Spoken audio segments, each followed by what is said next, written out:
entre otras muchas cosas interesantes que dijo, pidiéndole un alto al fuego a grupos armados, a disidentes de la FARC y al ELN.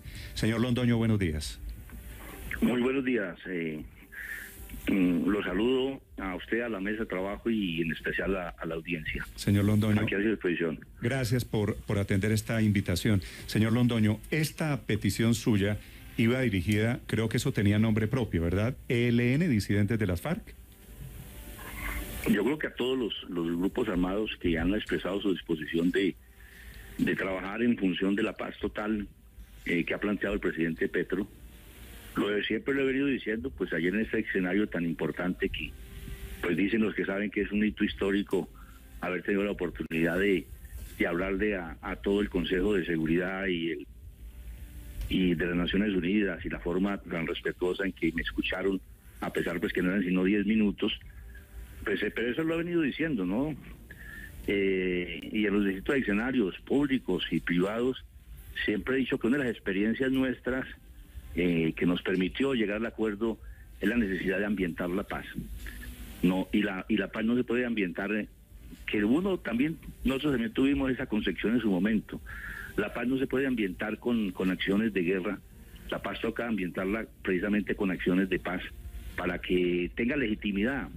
Pues un proceso, un acuerdo de paz necesita esa legitimidad que nosotros logramos conseguir dentro de la sociedad colombiana y en la comunidad internacional, que es lo que ha permitido, a pesar de los intentos de acabar el proceso, lo ha mantenido a flote. Sí, señor Londoño, usted, por ser quien es, por haber sido lo que fue, pues tiene seguramente una autoridad para hablarle a estos grupos. ¿Cuál es su tesis de que no vale, si le entendí bien, de que no vale la pena luchar contra un gobierno, dijo usted, democrático y progresista? Es decir, ¿es uno de los nuestros? ¿Cómo lo ve usted? Pues es un hombre que encarna en su plataforma, en su proyecto político, en su programa político, los sueños que hemos tenido revolucionarios de toda la vida, los alzados y los no alzados en armas, de construir una sociedad más equitativa, una sociedad donde los derechos fundamentales de la gente no sean un negocio. Entonces uno se siente interpretado. Puede que piense filosóficamente en otro sentido, piense que las cosas deben hacer de esta u otra manera, pero en el objetivo coincidimos perfectamente. Sí. ¿Y ellos le copian a usted? Bueno, y toca preguntarle a ellos. Sí, no sé si sea coincidencia que pocos minutos después de que usted habla ante el Consejo de Seguridad, el ELN saca un mensaje diciendo que están dispuestos al cese al fuego bilateral, ¿verdad? No estaba enterado. Entonces esta agite que tengo no conocía ese pronunciamiento. Sí, por eso le pregunto, ¿usted tiene alguna interlocución con la gente disidente de las FARC o con el ELN? ¿Hay algún back channel con ellos? No, señor, no tenemos ningún canal de comunicación con ellos. Sí. ¿Y qué supone usted que está pasando con el concepto de paz total y lo que viene para estos grupos, señor Londoño? Pues yo creo que siempre lo dije desde las primeras veces que me preguntaron, que era una apuesta bastante audaz del presidente Petro y que uno lo entendía, porque si no generamos paz, si no se construye paz, va a ser muy difícil plasmar en la práctica ese proyecto de país que tanto hemos soñado los que en su momento nos hemos alzado y los que tampoco se alzaron, pero que han luchado siempre por una sociedad más equitativa y más justa. Señor Londoño, en medio del proceso de paz con lo que fueron las FARC, ayer el canciller Leiva decía que inicialmente habían sido muy pocos disidentes, lo dijo usted también, y que luego fue creciendo ese número por cuenta de los incumplimientos del gobierno. Usted, como jefe del Partido Comunes, antiguo combatiente, ¿cómo ve la posibilidad de que se instalen diálogos políticos próximamente, como se ha anunciado, con las disidencias de Iván Mordisco y los avances que se han tenido con Iván Márquez? Lo saludamos y creemos, lo hemos dicho y lo reiteramos, el camino es ese, el camino es el del diálogo, pero el diálogo en función de construir de verdad a que haya paz en Colombia, a que el presidente logre ese objetivo que se ha propuesto, que a todos los colombianos nos interesa que cristalice, que es la paz total. Señor Londoño, ayer en su discurso usted decía que prefería o que esperaba que se tuviera mucho más en cuenta la experiencia del proceso de paz con ustedes, con las FARC, mirando hacia el futuro a unos procesos de paz muy seguramente con el ELN y la disidencia de las FARC. ¿Qué de todo de lo que se hizo con ustedes espera usted que se replique o que se haga en este caso? Sí, yo creo que la circunstancia, el contexto de cada proceso es distinto. Nosotros nos tocó en un contexto completamente distinto a este. Lo digo y lo reitero siempre, aquí es un contexto mucho más favorable porque quien está a la cabeza del Estado colombiano es un hombre que está trabajando por la paz, que está generando condiciones para que realmente haya paz, que va más allá del que se callen los fusiles. Aquí se necesitan unas transformaciones muy profundas para que esa paz se consolide. Entonces, en ese sentido, yo considero que hay que hacer el máximo esfuerzo y apoyar incluso en medio de las dificultades, incluso en medio de las seguras equivocaciones que se dan como se da en toda construcción humana, hay que apoyar ese objetivo. Sí. A propósito, señor Londoño, en la misma sesión ante el Consejo de Seguridad de Naciones Unidas, usted seguramente lo vio, el canciller de Colombia propone una misión internacional de Naciones Unidas que venga a investigar lo que el canciller llama entrampamiento de Jesús Santrich. ¿Usted está de acuerdo con esa idea? A ver, desde el mismo momento que se inicia el proceso, los que nunca estuvieron ni han estado de acuerdo en que Colombia transitemos por los caminos de la reconciliación y la paz, han buscado hacer fracasar el proceso. Y uno de los puntos que han trabajado es quitar la esperanza de quienes firmamos el acuerdo de que sí se va a cumplir, y eso del entrampamiento no fue solamente Santrich, todos vivimos esa situación. Lo que pasa es que pues la manejamos de una manera u otra, de maneras distintas, y nos mantuvimos aquí. Hay casos, por ejemplo, que no se conocen, como a Pablo Catatumbo y una serie de líderes de firmantes allá del Cauca, quien con un oficial del ejército y un hombre de la DEA intentaron hacer todo un montaje, pero afortunadamente pues eso lo supimos manejar, y hay que reconocerle al gobierno del presidente Santos que hizo todo lo posible para que eso no se fuera a concretar. Todos vivimos esos entrampamientos, pero además pues hemos vivido también lo que estamos ahora, con más de 300 asesinados, tratando de que nos devolvamos, la falta de los proyectos productivos, pues todo lo que hemos denunciado, incluso en la implementación que no se hizo. A usted, señor Londoño, como jefe de las FARC, ¿qué era? ¿Lo intentaron, le tendieron alguna vez alguna trampa? Sí, una denuncia, incluso tengo la denuncia en la fiscalía, a través de unas llamadas supuestas que venían supuestamente de una embajada por allá en Estados Unidos, y a varios nos trataron de hacer por ese camino de entrampamientos, que los pusimos en conocimiento de las autoridades, y que de ese momento y de eso no se sabe absolutamente nada. ¿Entrampamiento de narcotráfico? Pues uno no sabe hacia dónde se dirigían, porque pues no les dimos la posibilidad de que eso se avanzara, porque de inmediato nos pillamos de que eso estaban buscando era meternos quién sabe en qué tipo de actividad ilegal. Suponiendo que hubo una cadena de intentos o de entrampamientos masivos, ¿la culpa es del que pone la trampa o del que cae en la trampa, señor Londoño? Pues yo creo que el que cae en la trampa sí, porque eso en la cacería, en la cacería de la guagua, que eso es un dicho muy bueno en el campo, a la guagua le colocan el alimento que a ella le gusta para que llegue al sitio donde el cazador quiere que llegue. Usted me está dando el ejemplo perfecto. Si a mí me ofrecen una plata, hipotéticamente, por vender entrevistas, por vender contenidos, que sería un acto de corrupción periodística, y yo caigo en la trampa y me dedico a negociar contenidos, ¿la culpa es mía o del que me ofrece el billete? De ambos, porque el que ofrece el billete, ¿qué está buscando? ¿Qué está buscando también? ¿Qué están buscando? Lo que esté buscando, pero si yo no soy corrupto como el señor Santrich, seguramente tenía unos antecedentes, él cayó en la trampa, digo, pensando en que el canciller dice ahora, hay que investigar el entrampamiento. ¿Y quién investiga al que cayó en la trampa?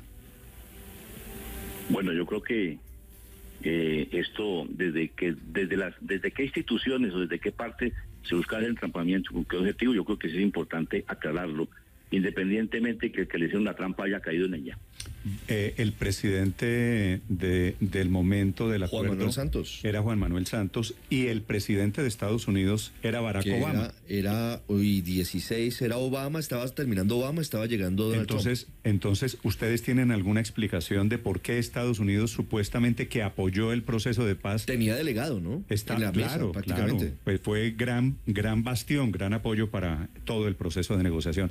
¿Qué interés habría de tener Estados Unidos en participar en la trampa, señor Londoño? Yo soy de que fue Estados Unidos, por eso incluso le añado el ejemplo que conocimos con Pablo Catatumbo, que era un oficial de las Fuerzas Armadas y un hombre de la DEA, pero no puedo decir que están orientados ni por el gobierno de Colombia ni por el gobierno de los Estados Unidos. Antes el gobierno de Colombia en ese momento nos ayudó a desmontar eso. Le cambio la pregunta. Si hubo trampa, entonces, ¿quién puso la trampa? Pues eso es lo que queremos saber. Usted me dice, esto es lo que queremos saber, pero supongo que están pensando en quien dirigía la fiscalía en ese momento. Pues yo no me atrevo a hacer ese señalamiento. Yo creo que hay indicios, pero por eso sería muy importante que esa iniciativa del doctor Leiva se plasmara en la práctica. Y pero los es colombianos... que Leiva sí ha hablado Néstor Humberto Martínez. Bueno, tendrá los elementos de juicio para decirlo. Sí. Señor Londoño, volviendo a su caso, ¿quién lo llamó cuando le hicieron el supuesto entrampamiento? ¿De dónde lo llamaron? Los detalles no me acuerdo, me tocará volver a leer todos los documentos. Eso ya hace un bastante rato que la pregunta que nos hace la Fiscalía hasta ahora de eso no nos ha dado sí, usted denunció, pero ¿eso fue mucho tiempo después de la firma del acuerdo o poco tiempo después? No, eso hace como un año y medio. Hace un año, es decir, sí, recientemente, hace poco. ¿Y qué le ofrecieron?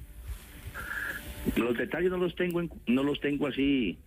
Me ofrecieron información muy importante que nos servía a nosotros.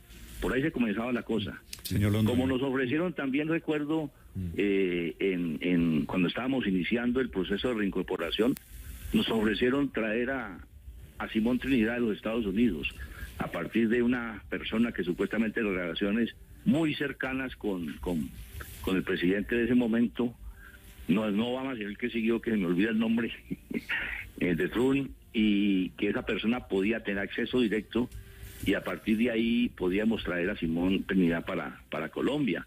Y eso, compañeros cayeron en eso, y eso se estaba desarrollando. Yo siempre dije que eso era una trampa, que eso no era posible, eso no se actuaba así.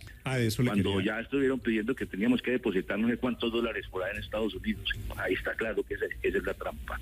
Sí, así como hechos que pues nunca se han sido hechos públicos. Usted era el jefe de las FARC cuando firmaron el acuerdo de paz, y ustedes en general, usted el principal, no eran ingenuos, ¿cierto? Estamos de acuerdo en eso. En algún momento, firmado el acuerdo de paz, supongo yo, ustedes, los jefes, las cabezas de las FARC, se reunieron y no hablaron y no se dijeron entre sí, ojo, que después de lo que estamos haciendo, que es muy importante, ¿nos van a poner cascaritas, nos van a poner trampas? Sí, no, eso lo sabíamos. Eso lo sabíamos. Entonces, incluso esa historia que le cuento yo sobre la posibilidad de traer a Simón Trinidad a los Estados Unidos, por la persona que tenía relación directa con el presidente Trump, sí, desde el momento del principio, eso es una trampa, eso nos están dentro de una trampa y no podemos caer en eso. Y otra serie de cosas que en su momento se podrán relatar con más tranquilidad, de trampitas y cascaritas que nos colocaban, y pues siempre estuvimos alerta. Desafortunadamente los compañeros que se dejaron caer, pues no sé, ya tocará preguntarles a ellos qué pasaba por su cabeza que se dejaron entrampar. ¿Usted qué opinión tenía de Santrich? Bueno, ya no quisiera ponerme a hablar de eso. Un hombre muy capaz, muy inteligente, e incluso buena parte de la letra que contiene el acuerdo, él fue pues su redactor, él jugó un papel muy importante. De eso son testigos los negociadores del gobierno también. Y bueno, lo valorábamos, un hombre que a pesar de sus limitaciones físicas estuvo vinculado a una organización con mucho esfuerzo y con mucho sacrificio, que yo siempre dije, a mí incluso cuando murió, que me hicieron, creo, una entrevista, una pregunta, dije que me dolía mucho que se hubiera perdido de esa manera la vida de una persona que había hecho un esfuerzo, un sacrificio en función de unos ideales en los cuales creía, pero que desafortunadamente había tomado el camino equivocado y pues que desafortunadamente se daban esos resultados. Es que él e Iván Márquez regresaron al monte y traicionaron el acuerdo que usted firmó. Señor Londoño, ¿usted conoció a Marlon Marín, el sobrino de Iván Márquez, que cayó, que está preso en Estados Unidos? No, señor, no, nunca lo conocí. Si me crucé con él no supe quién era. Pero no era una persona importante, pues usted no lo veía o no se enteró después que era relativamente influyente después de la desmovilización. No, señor, no.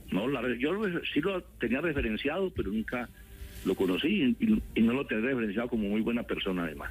¿Y qué explicación tiene usted a que Marín y las otras personas, Gómez y los demás, terminaran no solo Santrich, sino todos metidos en el mismo caso de narcotráfico? Bueno, pues luego se fueron otros, pero bueno, habrá que preguntarle a ellos no tengo respuesta para esa pregunta. No, digo como usted me dice que usted cree que hubo trampa.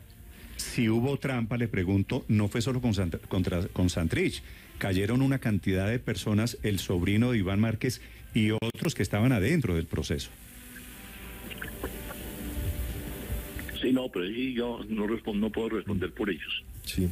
Señor Londoño, hay dos formas distintas de lo que estamos hablando de entrampamiento. Más bien una pareciera intento de estafa, que es cuando ustedes les piden dinero a cambio de la supuesta liberación de Simón Trinidad. Eso es un intento de estafa. Cuando hablamos... No solamente estafa, caballero, claro. No solamente estafa. Usted sabe lo que significaría que estuviéramos nosotros enviando dólares a Estados Unidos. Primero, ¿de dónde los sacamos? Sí. Es un acto completamente ilegal, ¿no? Claro, un acto completamente encaminado por supuesto, a sacarnos del camino de la reincorporación y del cumplimiento nuestro en este proceso. Sí, pero por otro lado están los métodos que se utilizaron frente a los casos de Jesús Santrich, y ahora que usted nos cuenta el caso suyo y el caso de Pablo Catatumbo. ¿Cómo fue la historia de Pablo Catatumbo? ¿Cómo fue el intento de entrampamiento de ese oficial del ejército con un agente de la DEA con Pablo Catatumbo? ¿Qué le ofreció? ¿Negocio? Yo los detalles no los recuerdo. Los detalles no los recuerdo ahorita, pero querían vincularlos con temas de narcotráfico, de laboratorios por ahí en la zona del Cauca. ¿Querían meterlos en el negocio? Los detalles no los recuerdo ahorita. Lo que recuerdo es que los querían meter en ese tema de responsabilizarlos de temas de laboratorios por ahí en la zona del Cauca. ¿Querían meterlos o mantenerlos? ¿Cómo así? No, digo, ¿las FARC no estaban también en el negocio del narcotráfico antes de la desmovilización? Bueno, usted ya me llevó a la entrevista para otro lado. No. Queríamos hablar de incorporación. A Santrich y a Catatumbo meterlos en el negocio del narcotráfico como si hubieran estado por fuera del negocio del narcotráfico antes. Si nosotros hubiéramos sido narcotraficantes, primero no hubiéramos llegado donde llegamos con el movimiento revolucionario, porque la concepción del mundo y de la vida de un narcotraficante es completamente contraria a la concepción del mundo de un revolucionario. En las FARC nosotros, ni desde el más nuevo hasta el más antiguo y hasta el de más alta jefatura, recibía 5 centavos de sueldo. Las cosas que conseguíamos eran en función del colectivo y en función del proyecto. Y si hubiéramos sido narcotraficantes de verdad, el Estado colombiano no hubiera firmado el acuerdo. Y si hubiéramos sido narcotraficantes, si eso se pudiera comprobar, la comunidad internacional no hubiera apoyado este proceso como lo ha venido apoyando. Es que yo no le he dicho, señor Londoño, que ustedes eran narcotraficantes, pero también creo, porque hay 100.000 evidencias, que las FARC estaban metidas en el negocio del narcotráfico, ¿o no era cierto? Como buena parte de la sociedad colombiana, como buena parte también de grandes empresarios, ganaderos y gente pudiente de este país que han avanzado sus riquezas también aprovechando el narcotráfico y el contrabando. Sí, no me doy por aludido. Pero, ni le estoy diciendo tampoco tampoco me voy por aludido de que ella sea narcotraficante. Eso es como dice un amigo mío, ese es el empate delincuencial. Si todos somos narcotraficantes, no hay nada en que nosotros seamos narcotraficantes. No, que los recursos del narcotráfico han estado permeando la sociedad colombiana y en el Por eso, pero estamos de acuerdo entonces que a ustedes los permeó también el narcotráfico. La plata del narcotráfico sirvió para financiar a las FARC. Claro, nunca lo hemos negado. Sí. Y a eso me refería con que no es que los iban a meter al negocio del narcotráfico, los iban a seguir manteniendo en el negocio del narcotráfico, era la trampa. No, señor. Ahí sí, esa es la conclusión suya, pero yo creo que ponernos en ese debate ahora, de una entrevista que íbamos a hablar de la reincorporación, donde tenemos tantas inquietudes, inquietudes que están siendo recogidas por este gobierno y que estábamos esperando y lo seguimos diciendo, y quería aprovechar la oportunidad de que es necesario meterle más celeridad, que estamos esperando que se nombre la persona que va a estar al frente de la nueva consejería, o yo no sé qué institución, cómo le van a poner el nombre, que fue lo que planteó el presidente Petro en su visita en Mesetas. Señor Londoño, quiero a propósito de la reincorporación hablarle o preguntarle sobre Iván Márquez, que está en este segundo intento por volver a un cupo por la paz. ¿Usted ha tenido la oportunidad de hablar con Iván Márquez? Bueno, esa pregunta, hace rato me preguntaron si tengo relación con ellos y dije que no, y no la he tenido, y no la tengo. No, le estoy preguntando, señor Londoño, si usted ha podido hablar, usted que está muy interesado en poder participar en la construcción de la paz total, él que hace parte de la disidencia también, le pregunto si usted ha podido hablar con el señor Iván Márquez. No, señora. Sí. ¿Usted tiene alguna razón para creer que el nuevo proceso, del cual se da un paso importante este fin de semana, señor Londoño, va a salir bien, va a terminar en una negociación de desmovilización de quienes se quedaron en el monte? Yo creo que hay que trabajar que eso salga bien. Ojalá estén reflexionando los que por una u otra manera se marginaron, estén reflexionando y tengan una actitud autocrítica y de verdad contribuyan a ese propósito tan noble que todos los colombianos debemos apoyar, que es la paz total. Sí. La última pregunta, señor Londoño, se la quiere formular el periodista de Blue Radio, que sigue todo este proceso de desmovilización. Mateo, lo escucha don Rodrigo Londoño. Gracias, Néstor. Señor Londoño, le quería preguntar por esa polémica que se desató esta semana después de que el presidente Gustavo Petro asegurara que implementar el acuerdo de paz cuesta 150 billones de pesos, y él dice es claramente pues un presupuesto que en este momento no tenemos, pero él se hace una pregunta, y es si se firmó el acuerdo de paz, si Santos firmó el acuerdo con la intención de aplicarlo o con la intención de desarmar a la guerrilla. ¿Cree usted que de pronto el presidente Santos no tuvo en cuenta estos recursos, el costo de la implementación y las dificultades que había que tener en el momento que firmó la paz con ustedes? Yo creo que esa reflexión se puede, todos los que tengan sentido común pueden sacar la conclusión de qué se estaba buscando en ese momento. Mucha gente, o muchos no, pero sí algunos gente se nos acercó y nos decía, mire, Santos lo que quiere es quitar el letrero de la pared. Y bueno, y la pregunta que yo hacía es, bueno, ¿y entonces qué hacemos? Seguimos en esta lucha que lleva tantos años, seguimos llevando jóvenes que voluntariamente se sumaban a la lucha revolucionaria, llevarlos al sacrificio frente a un proyecto que cada vez lo veíamos más y más lejano debido a las circunstancias en que se desarrolló el conflicto y la confrontación en Colombia. Y además pues las víctimas que se estaban dando en todos los sectores de la sociedad colombiana, especialmente en los sectores más humildes. Había que buscarle, y entonces ese debate lo dábamos ahí internamente nosotros también. Yo siempre dije, después de que logremos el acuerdo, esa es una bandera que tenemos que se apropie el pueblo colombiano, y si el pueblo colombiano hace suya esa bandera, esto sale para adelante, independientemente que la intención de quienes de parte del Estado firmaron era simplemente desmontarnos. Se sientan las bases para que esas banderas se recojan. Si hacemos las cosas bien, si cumplimos nosotros, nuestra parte nos da autoridad, y es lo que hemos vivido. Este proceso no lo han podido destruir, porque tiene, primero que todo, la autoridad moral que tenemos de que nosotros cumplimos al pie de la letra a lo que nos comprometimos. Pero además de que la gente se ha ido consciente que el acuerdo no fue para nosotros, que el acuerdo fue para el conjunto de la sociedad colombiana, en función de crear una sociedad más equitativa, en función de acabar las causas que han venido generando la violencia. Y en ese sentido es muy importante en este momento arrinconar a los que no quieren, a los que están en contra del proyecto de la paz total, porque si no logramos en este gobierno del presidente Petro generar condiciones para darle además continuidad a esa construcción, a Colombia la van a volver a llevar un conflicto de pronto de mucho más de 50 años, y un conflicto mucho más degradado que el que vivimos. Han pasado 6 años y medio ya desde la firma de ese acuerdo de paz. 8:05, lo firmó Rodrigo Londoño, a propósito, hablando ante el Consejo de Seguridad de Naciones Unidas. Le agradezco que nos haya acompañado esta mañana y nos haya concedido estos minutos. Don Rodrigo, feliz día. Bueno, muchas gracias, Néstor, y gracias a la audiencia, un buen día. 8:05 en Mañana.